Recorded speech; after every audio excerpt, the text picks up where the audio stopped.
Hebat nih. Agak mirip-mirip sedikit dengan jargonnya Kabupaten Sampang ya. Kabupaten Sampang hebat bermartabat. Agak mirip nih ya. Apakah ada sinergitas antara bupati dan rumah desa hebat? Ya, kalau masalah sinergitas sih sampai hari ini masih belum ada yang diklopkan yang sampai tanda tangan MOU gitu, Iya, Pak. Tidak MOU. ada sih. Saya itu nggak pengen mengkuliahkan anak saya, tapi keadaan saya seperti ini, gitu. Dan mungkin semua orang tua pasti menginginkan anaknya kuliah, Pak, termasuk orang tua Elvin. Iya. Ya, sambil meneteskan air mata ke saya. Saya bilang dengan optimis, Pak, Bu, saya insya Allah yang akan terus mengawal dan memperjuangkan adik Alvin ini sampai tuntas. Awalnya selama lulus sebulan itu saya kerja di kuli pasar Umpen sana, jual kain, kerja ke orang. Ya selama itu saya masih mempunyai pikiran optimis untuk bisa kuliah, yaitu saya mencari channel-channel ke teman-teman gimana caranya kuliah mendapatkan beasiswa gitu tanpa harus bayar gitu. Apalagi orang tuanya kena PHK dia, Pak, gitu, waktu COVID, sehingga orang tuanya ayahnya gitu, bapaknya dia agak kerja, dan ibunya dia hanya seorang ibu rumah tangga yang kerja ke orang gitu.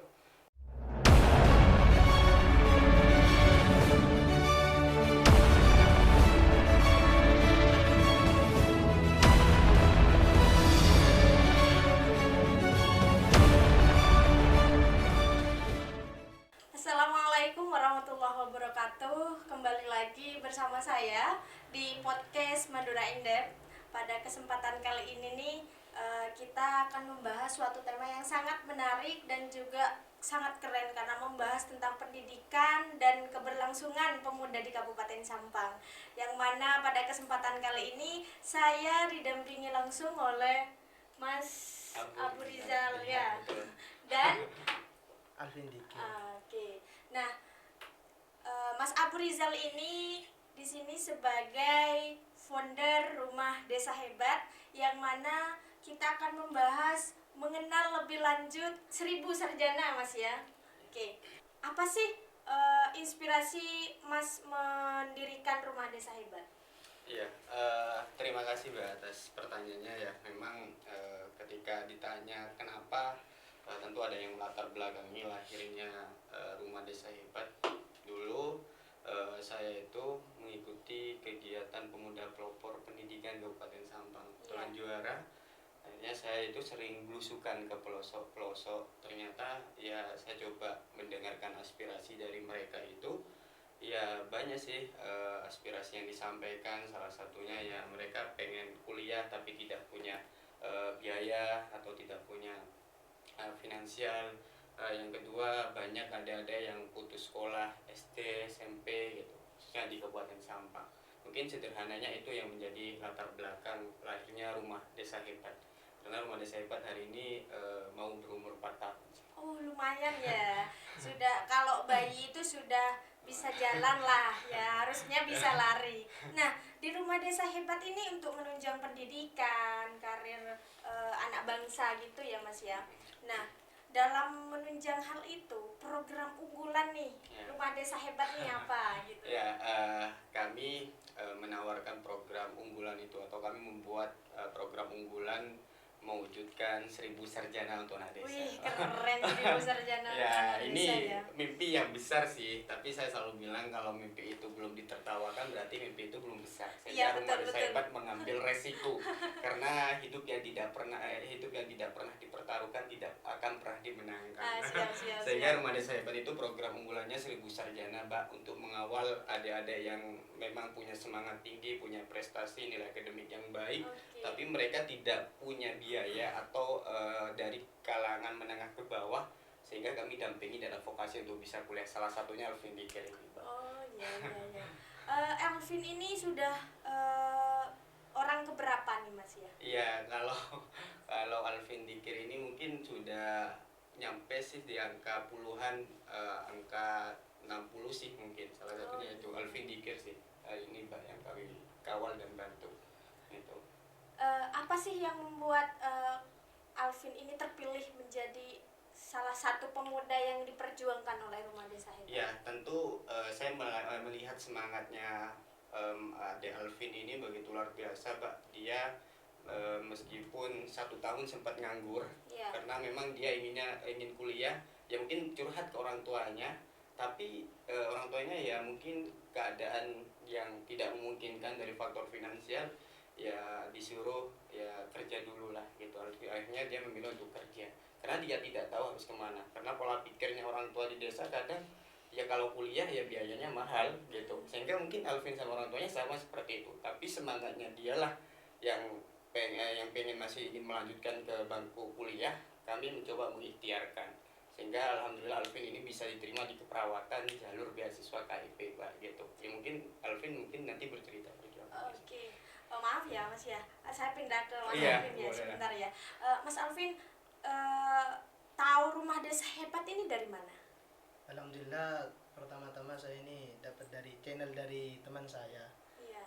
dikasih tahu kalau ini ada program Rumah Desa Hebat gitu, bisa membantu mengesekolahkan anak-anak dan memakai beasiswa gitu. Ya saya ketemu kakak Abu Rizal ini. Mohon maaf ya, mohon maaf. Sebelum kuliah nih, kegiatan Mas Alvin ini apa? Awalnya selama lulus sebulan itu saya kerja di kuli pasar Umben sana, jual kain, kerja ke orang. Ya selama itu saya masih mempunyai pikiran optimis untuk bisa kuliah, yaitu saya mencari channel-channel ke teman-teman gimana caranya kuliah mendapatkan beasiswa gitu tanpa harus bayar gitu. Katanya kalau kamu punya KIP kamu bisa kuliah katanya tanpa harus bayar. Akhirnya saya punya KIP nih kata saya. Akhirnya saya lihat di YouTube caranya daftar KIP online dulu. Oh katanya. iya iya. Nah, dari itu saya daftar KIP online pertama. Alhamdulillah masuk kan, masih bisa diaktifkan KIP-nya. Terus itu saya mencari pas daftar di Poltera, kampus Poltera, yaitu mengambil jurusan perawat itu. Memang jurusan saya pengen perawat gitu. Oh iya iya. Gimana nih perasaannya ketika sudah menemukan kakak pembimbing ya, motivator untuk terus mengejar cita-cita, yakni Mas Abu Rizal. Alhamdulillah kakak Risa ini orangnya memberi motivasi sama saya untuk bisa jangan takut kalau gak kuliah tanpa gak punya uang gitu. Maksudnya kamu harus optimis gitu, pasti bisa, kamu masih ada jalan untuk depannya bisa kuliah. Sumpamanya kamu gagal di KIP ini, saya akan perjuangin gitu. Tapi arti itu saya memiliki sikap optimis itu dari kakak Rizal ini. Ya, menarik sih kalau Pak Alvin ini, biar saya tambahkan ini. Iya. Alvin ini memang orangnya yang punya keinginan besar, Pak, gitu. Ketika saya sampai ke rumahnya loh kalau Alvin Oh ini. iya. Ya, saya ke rumahnya. Langsung survei langsung ke. Iya, memberikan penjelasan. Ibunya apalagi orang tuanya kena PHK dia, Pak, gitu, waktu Covid, sehingga orang tuanya ayahnya gitu, Ayah bapaknya saya. dia agak kerja, dan ibunya dia hanya seorang ibu rumah tangga yang kerja ke orang gitu. Otomatis kan saya ini gitu, ketika saya ketemu itu saya terharu langsung. Saya itu pengen mengkuliahkan anak saya, tapi keadaan saya seperti ini gitu. Dan mungkin semua orang tua pasti menginginkan anaknya kuliah, termasuk orang tua Elvin. Iya. Sambil meneteskan air mata ke saya. Saya bilang dengan optimis, Pak, Bu, saya insya Allah yang akan terus mengawal dan memperjuangkan adik Alvin ini sampai tuntas. Yang terpenting satu, mohon doanya, sampai bantu doa, izinkan saya berjuang. Di Alvin minta bantu doa, itu yang selalu saya sampaikan. Saya yang akan memperjuangkan Alvin sampai bisa kuliah. Saya itu sering ke rumahnya Alvin gitu, Pak, untuk mencoba meyakinkan orang tuanya. Iya itu sih. Kalau Mas Alvin ini luar biasa sih perjuangannya dia. Luar biasa sekali. Nah, pastinya di suatu keinginan pasti kan ada rintangan nih, positif negatifnya. Nah, rintangan dalam menjalankan 1000 sarjana ini di Rumah Desa Hebat ini ada nggak? Oh, banyak sih Mbak. Ya mungkin awal-awal sih mungkin publik tidak mempercayai kami, tidak trust terhadap kami, bahwa ketika kami mendeklarasikan program 1000 sarjana ini mungkin banyak sih orang yang tidak percaya gitu. Iya. Mungkin semua, tapi saya selalu meneriakan dengan suara lantang kepada tim saya bahwa ini sebagai pengecut semangat kita. Ayo kita buktikan bahwa suatu saat mereka yang dulu tidak percaya, yang mereka pesimis, kita sampaikan bahwa kita bisa. Itu yang pertama. Yang kedua, ketika kami dibenturkan dengan orang tua yang kadang, maksudnya orang tua itu yang tidak percaya beasiswa, yang mungkin masih mengekang anaknya kadang gitu, sehingga saya harus menjelaskan secara rinci kepada orang tuanya. Kalau di desa seperti itu. Iya. Yang ketiga Pak, yang ketiga itu ketika sudah berhadapan dengan operator, karena administrasi KIP itu pasti bersangkutannya dengan operator sekolah. Kadang nggak ada yang nggak sinkron NISN-nya, nggak ada gitu, sehingga saya harus advokasi ke operator. Ada yang operatornya ya humble, ya biasalah manusiawi, bermacam-macam karakter. Saya berharap kan tujuan saya baik, saya pengen mengkuliahkan mereka, memperjuangkan dia, tapi kadang kan kendalanya ada, NISN-nya salah, kayak NIK-nya nggak ketemu gitu. Banyak sih seperti itu ya, berbagai macam karakter operator sih Pak, sehingga saya berharap sih operator nanti next tahun depan bisa diajak kompromi dan kooperatif dengan kami gitu. Iya. Pernah nggak mendapatkan cibiran yang kurang mengenakan dari masyarakat sekitar tentang program ini? Iya, salah satunya itu sih Pak, Demam Rumah Desa Hebat kayak gitu sih, Demam Rizal, teman-temannya jadi kuliah gitu, oleh di saya mau kuliah dengan orang gitu. Yang pertama itu mungkin biasa lah pabrik lah gitu ya, mungkin menjadi ya secara penyemangat ya. iya mungkin ya, saya realitanya gini, saya berpikir ya wis ya memang betul pemikiran mereka, saya dapat dari mana uang gitu. Iya, betul. Untuk mengkuliahkan mereka gitu. Kalau secara pribadi Iya. ya mungkin itu ya. Dan juga ya fitnah pasti ada sih Iya, Pak, betul. sehingga fitnah pasti ada. Saya selalu ada bahasa, Kak Rizal ngambil uang 2 juta 3 juta, padahal aku gak pernah. Tanyakan aku di 1000 gak pernah minta, mungkin ada dia nanti ditanya pernah gak Kak Rizal minta, dan saya publik benar kan, saya gak pernah minta Pak, saya minta cukup doakan gitu. Saya tuh sudah merasa senang ketika ada dia sudah bisa kuliah melalui pelantara kami yang kami perjuangkan gitu. Ya biasa lah Pak, manusiawi, mungkin ada yang suka, ada yang tidak gitu. Betul. Kalau pohon itu sudah tinggi katanya ya biasa itu. Badannya lebih kencang ya. Mungkin gitu. Perasaannya sekarang ketika sudah kuliah, sudah diterima, seperti apa? Alhamdulillah sih, saya sangat senang sekali. Apalagi orang tua saya kan pengennya anaknya itu pengen dikuliahin gitu, tapi faktor ekonomi. Ya sekarang sih alhamdulillah bisa kuliah tanpa harus mengeluarkan Sebesar pun ya, dia bahkan dia per bulan masih dapat uang Pak dari pemerintah gitu. Waktu pengumuman kelulusan KIP kan saya cek gitu. Nah akhirnya ada nama Alvin Dikir waktu terima KIP, saya langsung video call orang tuanya langsung nangis Pak, langsung meneteskan air mata, yang bilang makasih banyak banget gitu, bahwa saya merasa ya Allah gitu, saya hanya bisa membantu ini, gak bisa membantu materi, tapi setidaknya ini bermanfaat terhadap Alvin Dikir dan teman-teman yang lain yang kami bantu.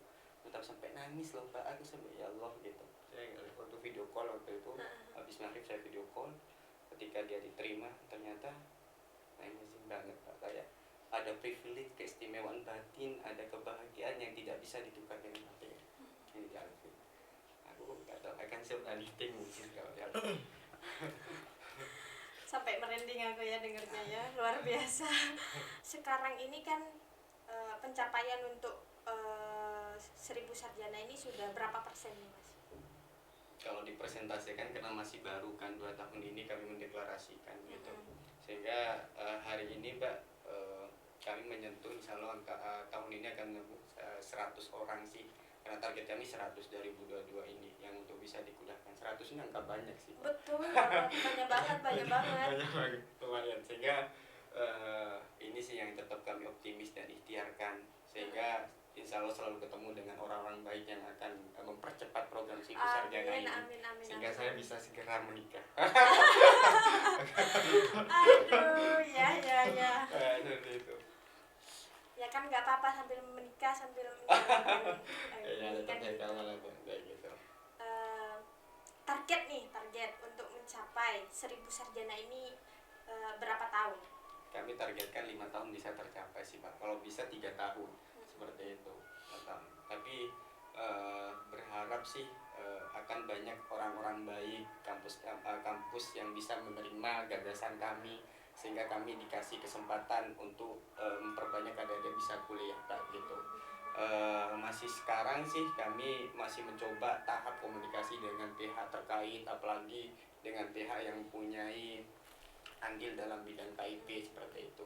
Dan saya percaya masih optimis sih Pak, 5 tahun bisa tuntas ini. Amin, amin, amin.